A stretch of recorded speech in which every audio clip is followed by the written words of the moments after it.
une question diverse que nous présente Fatia, je crois, qui a repris d'ailleurs quasi in extenso un courrier. Je suis très sensibilisée déjà par cette lettre, parce que je suis habitante du quartier de Saint-Simon, et c'est vrai qu'on voit de jour en jour notre environnement se désagréger. Alors voilà, donc je vous présente cette lettre que je valide à 100%. Donc l'avenue de Saint-Simon, d'une longueur de 2,2 km, connaît un accroissement très important de la circulation automobile, de l'ordre de 4% par an. Les comptages font apparaître un flux de 4500 véhicules par jour au niveau du cimetière et de 9500 véhicules par jour au niveau de l'église de Saint-Simon. Un report important du trafic, environ 2 véhicules sur 3, s'effectue depuis et vers le boulevard Franklin Roosevelt au niveau de la rue Joséphine de Beauharnais. Ceci pour une avenue qui est une pénétrante et non une voie de transit. Les feux tricolores à ce niveau régulent très mal le trafic à 50 km/h. La partie nord de l'avenue est quant à elle une véritable autoroute. Très peu de contrôle de vitesse sont réalisés. Le trafic incessant, la pollution atmosphérique, la pollution sonore, les dangers liés aux vitesses excessives et l'éclosion de nombreux projets immobiliers nécessitent une sécurisation de cette pénétrante nord de la ville. Sans parler de l'image déplorable d'entrée de ville, frontage délaissé, affichage 4x3, circulation, pollution, risque d'accident lié à la vitesse. On peut se demander comment les promoteurs arrivent à vendre le projet sur plan. En décembre 2014, le maire, monsieur le maire, a confié la commission ville sereine à l'AXA le soin d'étudier les propositions établies par les services techniques municipaux sur le projet de rénovation de l'avenue Saint-Simon. Les services techniques ont ainsi défini 8 tranches de travaux le long de l'avenue. La commission ville sereine a apporté ses remarques. Une première tranche zone 30, qui a été effectuée, et très bien effectuée, a été réalisée au niveau de l'auberge de Saint-Simon début 2016, sur 200 mètres environ. Ces travaux améliorent en effet la qualité de vie des habitants au niveau de l'avenue. La commission ville sereine a fait des propositions pour poursuivre dans cette voie, notamment avec la création de la quadrilatère zone 30, Beauharnais Saint-Simon-du-Nant, pour limiter le report de circulation. Bien qu'actée en compte rendu, cette proposition n'a connu aucune suite à ce jour. Donc, monsieur le maire, nous vous posons la question suivante. Puisque dans votre courrier, vous souhaitez travailler à l'amélioration de la qualité de vie des Aixoises et Aixois, habitants de l'avenue Saint-Simon et d'autres quartiers qui en ce moment sont assez remontés, et ceci en fonction des priorités et des possibilités financières de la ville, quelle est l'échéance des travaux concernant cette tranche qui reste, et pour la rénovation et la sécurisation de l'avenue Saint-Simon d'ici la fin du mandat. Merci Fatia, c'est Renaud qui va répondre à cette question. Oui, merci de comment dire, cet exposé bon, qui ne peut pas obtenir une réponse, comment dire, brève, parce qu'elle mériterait un débat. Le constat qui est fait, voilà, est réel, hein, même si les termes employés sont parfaitement excessifs, et d'ailleurs souvent contradictoires, puisqu'on ne peut pas à la fois avoir énormément de circulation dans ces pénétrantes telles qu'elles sont décrites, et en même temps des excès de vitesse. Ça paraît un petit peu contradictoire. S'il y a une augmentation de cet ordre-là, et qui est exacte, les comptages ont été faits régulièrement, le sont toujours, d'environ 4% moyenne par an, ce qui d'ailleurs est une des conséquences de l'attractivité de la ville, il ne faut pas l'oublier, et dans des voiries qui n'étaient pas faites pour ça, c'est exact à l'origine. Il y a aussi l'augmentation de la population et la densification dans les quartiers que vous évoquez. Vous habitez Fatia, moi aussi d'ailleurs, et plusieurs d'entre nous, Nicolas Verriot aussi notamment, Jérôme Dardet aussi. Donc on fait le même constat, mais constater les choses voilà, est important. Les solutions proposées sont beaucoup plus complexes à mettre en œuvre. Bon, d'abord parce que le quadrilatère que vous évoquez en question est sympathique, mais il ne serait pas en soi une réponse au problème, puisque le problème se fait dans la pénétrance qui est finalement Aix-au-Nord et les Coteaux, et se répartit sur 4 voiries qui sont parallèles, hein, le boulevard des Anglais, la rue des Fontaines, l'avenue de Saint-Simon et le boulevard Franklin Roosevelt. Donc voilà, selon les heures, eh bien, ce trafic-là se répartit et, c'est vrai, engorge les rues. Une des solutions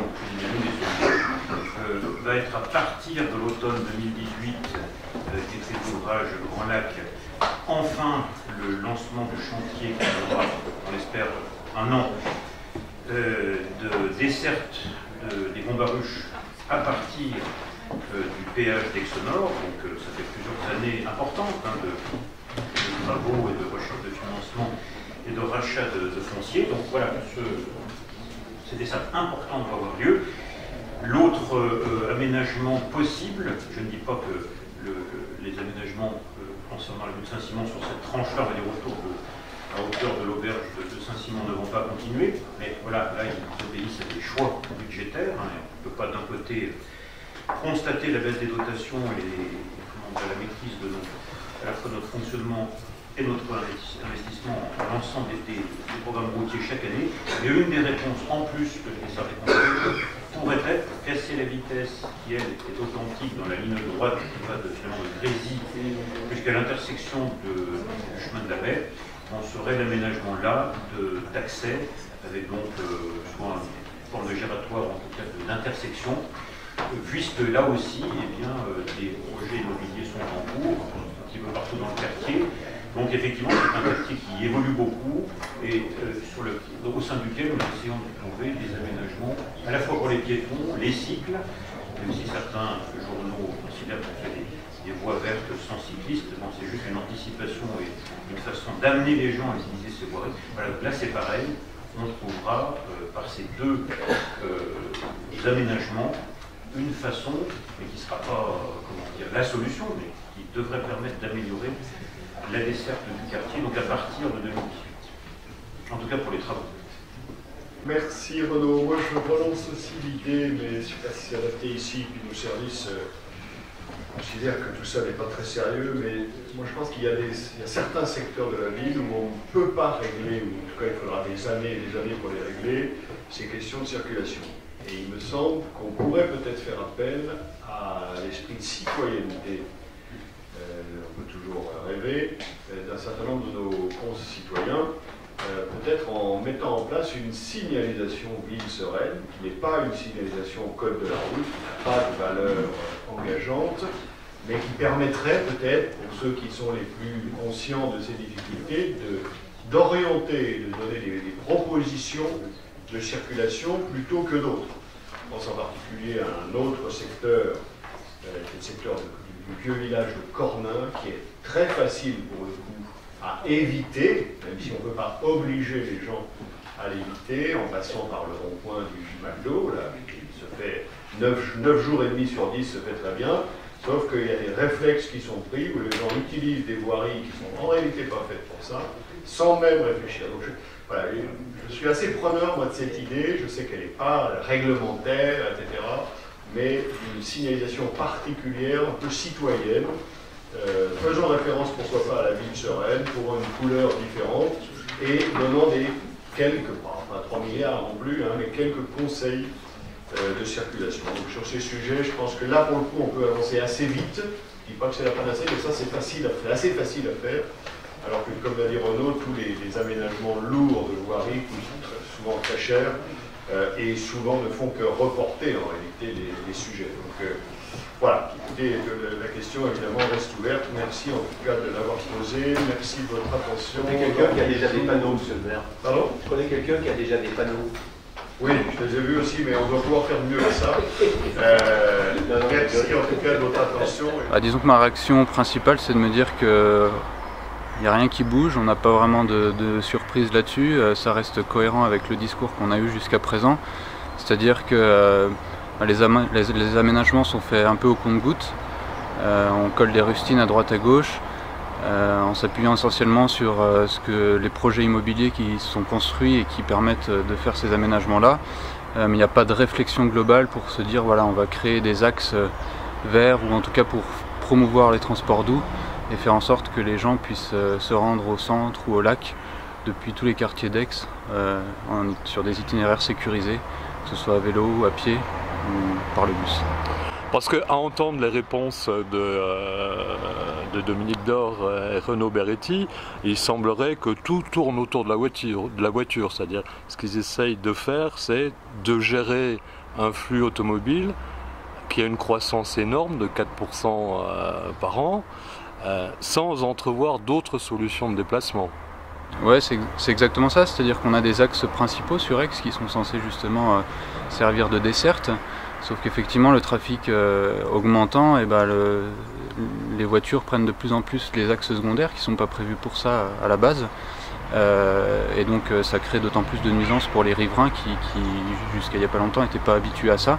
Et puis l'effet secondaire, c'est que les gens qui pouvaient à certaines occasions se déplacer en vélo, le font moins parce que ces axes-là sont plus fréquentés par les voitures et donc sont moins sécurisés forcément. Vous vous déplacez, je crois, quotidiennement en vélo pour aller travailler sur Technolac. C'est quoi pour vous la traversée d'Aix-les-Bains ? Alors effectivement, j'ai la chance de pouvoir me déplacer à vélo puisque j'ai une distance qui est assez raisonnable, on va dire. La traversée d'Aix-les-Bains, c'est risqué. Alors j'ai la chance d'être assez expérimenté sur mon vélo, d'être assez à l'aise. Mais c'est clair que quasiment chaque jour, on va dire que il y a des petits accrochages avec les automobilistes parce que déjà je me sens un petit peu seul, donc forcément je passe un peu pour l'exception plutôt que la règle, malheureusement. Donc clairement, c'est pas une partie de plaisir. Alors c'est sûr qu'après... On laisse passer, c'est l'avenue de Saint-Simon. C'est clair qu'une fois arrivé sur les bords du lac, là c'est plus plaisant, on est plus tranquille, on a les berges, etc. On a beaucoup plus d'aménagement, donc là c'est bien plus agréable. Mais avant ça, c'est pas une partie de plaisir que de traverser Aix-les-Bains en vélo quotidiennement, ça c'est sûr. Pour vous, il faut changer de schéma. Oui, alors il faut surtout avoir une réflexion globale, quoi. C'est plutôt que de se dire, là, un endroit, par exemple, si on prend l'exemple du rond-point des hôpitaux, qui a été aménagé récemment avec un anneau cyclable pour les piétons, pour les cyclistes.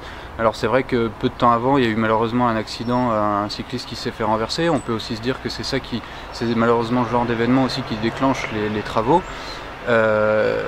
Et voilà, il n'y a pas de prise de recul par rapport à ça, il n'y a pas de réflexion à se dire comment est-ce qu'on... comment je me rends du point A au point B de manière sécurisée. De temps en temps, on traverse des zones 30, des zones où il y a des pistes ou des aménagements cyclables, mais régulièrement on se retrouve mélangé au trafic, ce qui forcément encourage pas les gens à aller chercher leur baguette de pain à vélo plutôt que de prendre la voiture et décongestionner, on va dire, les axes. Donc pour vous, il est temps de changer d'habitude. Pour moi, clairement, il est temps de changer d'habitude. Dominique Dor évoque la possibilité de communication avec des panneaux non légaux, entre guillemets. Je crois que votre association avait fait un petit coup d'éclat autour de panneaux de ce type-là. Vous êtes prêt à les prêter à Dominique Dor ? Tout à fait, oui, s'il nous le demande gentiment. Je pense qu'on avait effectivement eu beaucoup d'imagination pour les dessiner et pour trouver des petits slogans sympathiques sans être pour autant insultants ou... manquer de respect, donc avec grand plaisir on peut lancer la production à grande échelle de ces panneaux. Alors blague à part, c'est vrai que c'était un moyen pour nous de marquer un petit peu le coup et de montrer qu'il y en a un peu ras-le-bol à la fois de cet engorgement et puis sur certaines parties de la ville de ces excès de vitesse. On parle de civisme, oui. Pourtant Renaud Beretti dit qu'on ne peut pas dire qu'il y a trop de circulation, donc en gros des bouchons, et d'un autre côté dire qu'il y a des excès de vitesse. Oui. Qu'est-ce que vous répondez ? Alors effectivement, des bouchons, il n'y en a pas non plus tout le temps. Par exemple, c'est vrai en début de soirée, il y a beaucoup moins de trafic, et là les gens en profitent pour appuyer un peu plus sur le champignon et aller au-delà des limites qui sont autorisées. Donc ça fait doucement sourire, c'est pareil, il n'y a pas non plus des bouchons 24 heures sur 24. Et malheureusement, le civisme, on en parle, mais le civisme devant chez moi, mais une fois que je suis plus devant chez moi, je fais plus attention, quoi. C'est un petit peu ça. Merci Pierre. Avec plaisir.